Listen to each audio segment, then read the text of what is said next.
நல்லது பண்றதுக்கு அரசியலுக்கு வாங்கடா, கொள்ளை அடிக்கிறது கொலை பண்றதுக்கு கூட அரசியலுக்கு. பிஜேபியும் டிஎம்கேயும் கூட்டு இதை பதிவு பண்ணிக்கிட்டே இருப்பேன் நான். ஒரு ரிஜிஸ்டர் ஆஃபீஸ்க்கு ஒரு கணக்கு வைக்கிறாங்க, எனக்கு மாசம் இவ்வளவு வந்தாகணும்னு சொல்லிட்டு மாமூல் மாதிரி வசூல் பண்றாங்க சார் அமைச்சர். பாருங்க சார், இவங்கெல்லாம் கேன்சர் சார், இவங்கெல்லாம் கேன்சர். ரிஜிஸ்டர் ஆஃபீஸில் பத்திரம் செய்ய போனோம்னா ஃபோன் எடுத்துக்கிட்டே போவோம், எவனும் லஞ்சம் கேட்குறானா இல்லையான்றது பார்ப்போம்.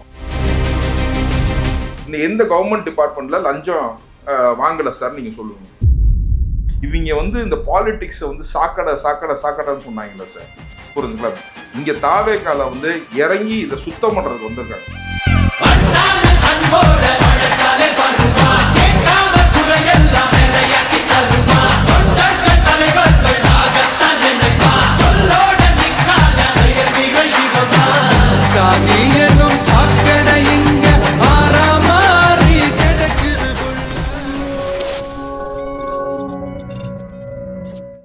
இன்னைக்கு நாமினேஷன் முடிஞ்சோடனே பாருங்க, நிறைய கேண்டிடேட்ஸை பவுச் பண்ண பார்ப்பாங்க, புரிஞ்சுங்களா? மிரட்டுவாங்க, காசு கொடுப்பாங்க, அடிப்பணி வைப்பாங்க. இது எல்லாமே தாவேக்காக்கு ஒரு பெரிய சேலஞ்சஸ் சார். இது ஒரு ஸ்மால் சேலஞ்சஸ் கிடையாது. இந்த புது வேட்பாளர் எப்படி பண்ணணும்னு தெரியாது, திடீர்னு ஃபோன் பண்ணி கூப்பிடுவாங்க, சார் கேண்டிடேட் நீங்கள் வரணும் சார்னு சொல்லி ப்ரெஷர் போடுவாங்க. எலெக்ஷன் கமிஷனில் இருக்கவங்கன்னா என்ன ஜப்பான்ல இருந்தா வந்தாங்க, புரிஞ்சுங்களா? இங்கே லஞ்சம் வாங்கிட்டு இருந்தவங்க தான். எந்த கவர்மெண்ட் டிபார்ட்மெண்ட்டில் லஞ்சம் வாங்கலை சார் நீங்கள் சொல்லுவாங்க.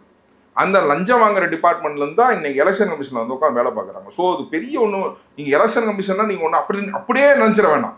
ஏன்னா நாங்கன்னா அவதிப்பட்டிருக்கோம் சார், ஓகேங்களா? அந்த எலெக்ஷன் பூத்தை பவுச் பண்ணுவாங்க, அப்படியே கேப்சர் பண்ணுவாங்க. அதுக்குன்னா ஊத்துறது யாரு, ஓகேங்களா? ரிஜிஸ்டர் ஆஃபீஸில் இருக்கவே லஞ்சம் வாங்க மாட்டான் சார், கார்பரேஷனில் வேலை செய்யறவன் லஞ்சம் வாங்க மாட்டான் சார், ஆர்டிஓ ஆஃபீஸில் வேலை செய்யறவன் சார், தாலுகா ஆஃபீஸில் இருக்கவன் லஞ்சம் வாங்க மாட்டான் சார், புரிஞ்சுங்களா? இன்னைக்கு என்னன்னு கேட்டிங்கன்னா, கேமரா எடுக்கிறாங்க பார்த்தீங்களா? கேமரா எடுக்கிறவங்கன்னா அவுட் சோர்சிங், அவங்க வேலையை எங்கேயாச்சும் போய் போட்டுறக்கூடாதுன்றதுனால தான் 30 கோடி ரூபா வரைக்கும் பிடிச்சிருக்காங்க, புரிஞ்சுங்களா? ஸோ எங்கே எல்லா இடத்துலையும் சொல்கிறேன், புரிஞ்சுங்களா? இந்த எலெக்ஷன் கமிஷனை முழுமையாக நீங்கள் நம்புவீங்கன்னு கேட்டிங்கன்னா நான் நம்ப மாட்டேன் சார். எப்படி சார் நீ திடீர்னு நீ இந்த 15 நாள் மட்டும் நீ நல்லவனா மாறிடுவாயா? நீனே ஒரு லஞ்சவாதி சொல்லுங்க, ஒரு மக்கள் சொல்லட்டும் சார். ஒரு டிபார்ட்மெண்ட்ல லஞ்சம் வாங்க மாட்டாங்க சார், அவங்க தான் எலெக்ஷன் கமிஷன்ல இருக்காங்கன்னு. எல்லாம் ஊழல்வாதி. ஏன்னா இவங்க இந்த ஊழல்வாதிங்கன்னா யாருக்கு ஒத்து ஊதுவாங்கன்னு கேட்டீங்கன்னா, இந்த ஊழல்வாதி பொலிட்டீஷியன்ஸ் தான் ஒத்து ஊதுவாங்க.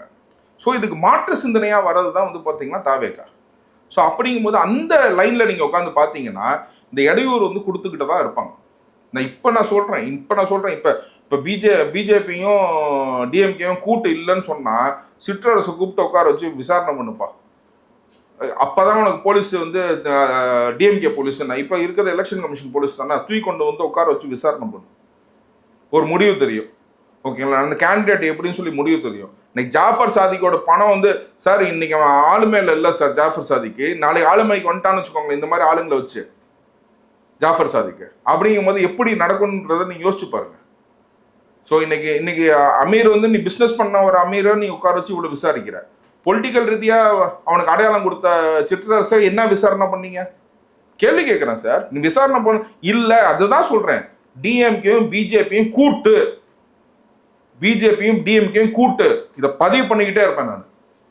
ஏன்னா இன்ன வரைக்கும் விசாரணை கூட பண்ணலையே சிற்றரச. இந்த சிற்றரசுக்கு அண்ணாநகர் தொகுதி எப்படி சார் கொடுக்க முடியும்? ஸோ இதெல்லாம் மக்கள்கிட்ட நம்ம எடுத்து வரைக்கணும். மக்கள் இதை அனலைஸ் பண்ணுவாங்க, புரிஞ்சுங்களா? இப்போ ஏற்பட்ட ஒரு ஃப்ராடுக்கு நம்ம ஓட்டு போடணுமா வேணாமாங்கிறது யோசிப்பாங்க சார். சார் இப்படி ஒரு பக்கம் இருக்கையில் திமுக அமைச்சர்களாக இருக்கட்டும், வேட்பாளர்களாகட்டும் ஊழல்வாதிகளாக இருக்காங்க.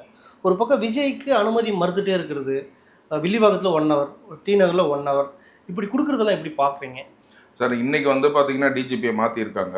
ஆக்சுவலாக எலெக்ஷன் கமிஷன்ல அவங்க போய் நேரடியாக ரிப்போர்ட் பண்ணியிருக்காங்க போல இருக்கு. அது ஆக்சுவலாக ஆதவர்ஜன் பேட்டியில் நான் பார்த்தது பார்த்தீங்கன்னா 2 to 6 வரைக்கும் கொடுத்தாங்க. அப்புறம் ரிட்டர்னிங் ஆஃபீஸர் லீவ் போட்டு போயிட்டாருன்னு, ஓகேங்களா? எல்லாத்துக்கும் என்னன்னு கேட்டிங்கன்னா, சில விஷயத்தில் தாக்கு பிடிக்க முடியாமல் லீவ் போட்டு போகிறாங்க, புரிஞ்சுங்களா? சில விஷயத்தில் பார்த்தீங்கன்னா லீவ் போட்டு போக சொல்லுவாங்க.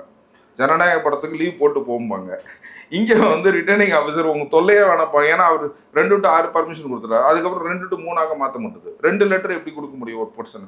அவர் கேட்குற கேள்வி தானே. 2 லெட்டரை நான் வச்சிருக்கேங்கிறாப்ல, எலெக்ஷன் கமிஷனில் போய் கொடுக்க போகிறேங்கிறாப்ல. அப்படிங்கும்போது இதுதான் சார் சொல்கிறேன். இந்த எலெக்ஷன் கமிஷன் யார்? முந்தா நேற்று வரைக்கும் உட்காந்து லஞ்சம் வாங்கிட்டு இருந்தான், ரிஜிஸ்டர் ஆஃபீஸ்லையும், ஆர்டிஓ ஆஃபீஸ்லையும், தாலுகா ஆஃபீஸ்லையும், கார்பரேஷன் ஆஃபீஸ்லையும், முனிசிபாலிட்டி ஆஃபீஸ்லையும் எல்லா இடத்துலையும் உட்காந்து லஞ்சம் வாங்கிட்டு இருந்தவன் இன்னைக்கு வந்து முன்னா அவன் என்ன தியாகி சம்பளாயிருவாங்களா? அப்படிங்கும் போது என்ன ஒத்து ஊதுறது? அவன் எப்படி ஒத்து ஊதுவான்? இங்கே இப்போ இருக்க அரசியல்வாதிங்க, அரசியல் கட்சிங்களுக்கு தான் ஒத்து ஊதுவான்.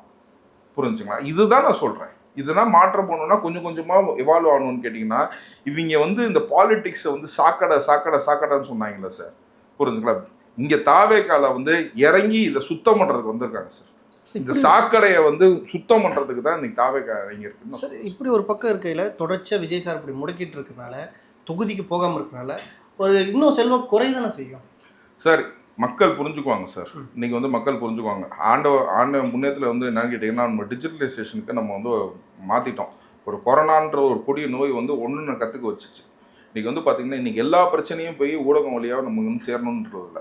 புரிஞ்சுங்களா? இன்றைக்கி வந்து பார்த்திங்கன்னா எல்லாமே வந்து பார்த்திங்கன்னா ஃபோனில் பார்க்குறாங்க. எவ்வளோ பிரச்சனை பாருப்பா விஜய்க்கு.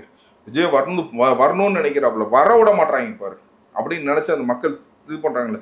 ஏன்னா மற்ற மக்கள் பார்க்குறாங்க, மற்றவங்களாம் எப்படி பிரச்சாரம் பண்ணுறாங்க, விஜய்க்கு மட்டும் ஏன் தடுக்கப்படுதுங்கிறத பார்க்குறாங்க. இந்த நியூஸை கொண்டு போய் மக்கள்கிட்ட சொன்னாவே போதும் சார். புரிஞ்சுங்களா? ஏன்னா இதுக்கு தயாராகிட்டாப்ல, விஜயம் முன்னாடி தயாராகிட்டாப்ல. என்னன்னு கேட்டிங்கன்னா, இவ்வளோ அச்சுறுத்தல் அவருக்கு இருக்குங்கிறத ஃபீல் பண்ணிட்டார். அதனால தான் நான் எல்லாம் முடிஞ்சோடனே எல்லா ஊருக்கும் வரேன், நம்ம ஆட்சி அமைஞ்சோடனே எல்லா ஊருக்கும் வரேன், எல்லாம் பண்ணுறேன். ஏன்னா இந்த போலீஸை நம்பி எதுவும் செய்ய முடியாது சார். இல்லை எல்லாருமே எவனுமே இங்கே நல்லாவே இல்லை சார். இங்கே வந்து லெஜிஸ்லேட்டிவ், எக்ஸிக்யூட்டிவ், புரிஞ்சுங்களா, இது டோட்டலாக சேஞ்ச் பண்ணணும். நீங்கள் முதலமைச்சரானா இவங்களெல்லாம் என்ன பண்ணுவீங்க? எது சார்?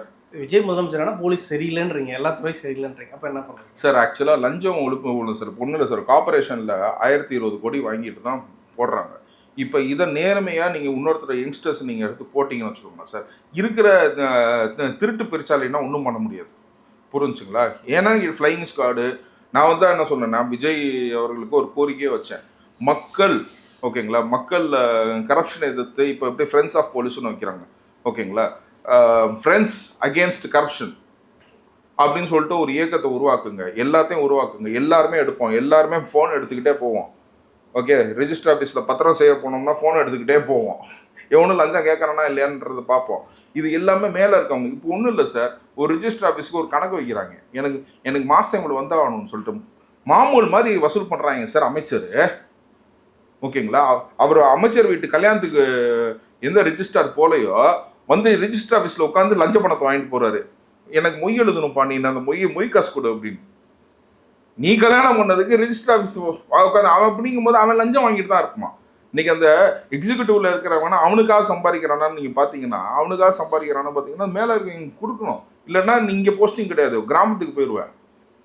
புரிஞ்சுக்கலாம்? இது எல்லாத்தையும் பண்ணுறது என்னன்னு கேட்டிங்கன்னா மேலே இருக்க இதுதான் சார், இந்த கும்பல் தான். இந்த 234 பேரை மட்டும் மக்கள் சேஞ்ச் பண்ணிட்டாங்கன்னா கீழே இருக்கிறத கண்டிப்பாக கொஞ்சம் கொஞ்சமாக சேஞ்ச் பண்ணலாம். இன்றைக்கி வந்து நம்ம ஆர்கே நகர் வேட்பாளர் மரிய வில்சன் சொல்கிறாரு, 15 வருஷத்துக்கு எனக்கு இன்னும் வேலை இருக்குது அப்படிங்கிறாரு. 5 வருஷத்தில் செய்ய முடியாதுன்னே அவர் சொல்கிறாரு. 15 வருஷத்துக்கு எனக்கு வந்து ஆர்கே நகரில் வேலை இருக்குது அப்படிங்கும் போது அவர் டெவலப்மெண்ட்டு, அவர் மேக்ரோ அப்ரோச் அதெல்லாம் எப்படி போகுதுன்னு யோசிச்சு பாருங்க. ஒருத்தர் ஒரு தொகுதியை பார்க்கும்போது பார்த்தீங்கன்னா ஒரு மேக்ரோ அப்ரோச், மைக்ரோ அப்ரோச்சுன்னு இருக்கலாம் சார். மேக்ரோ அப்ரோச் நான் எப்போதுமே எனக்கு கேட்பேன். நான் I am also career councillor.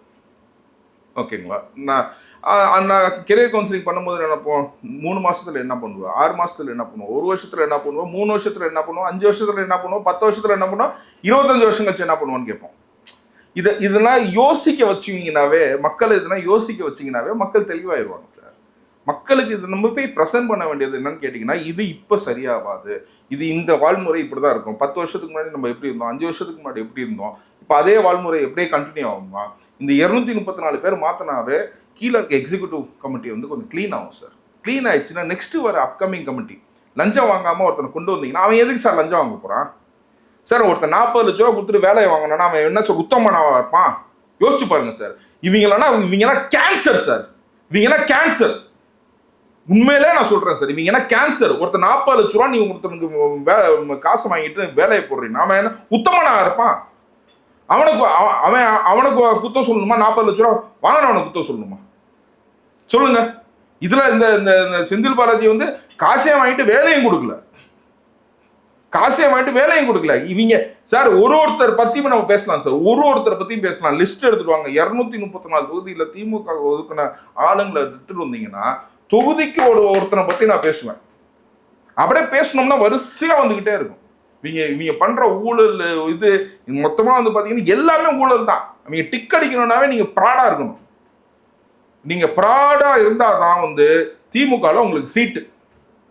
அதுதான் ஃபர்ஸ்ட் குவாலிஃபிகேஷன். ஃபர்ஸ்ட் ஆட்டையா போட தெரிஞ்சிருக்கணும், லஞ்சம் வாங்க தெரிஞ்சிருக்கணும். இந்த மாதிரி எல்லாத்தோட ஹோல்சேல் டீலர் தான் வந்து திமுக சார். நிறைய தகவல் போயிருந்தீங்கன்னா மற்றொரு பதிவு செஞ்சு தேங்க்யூ.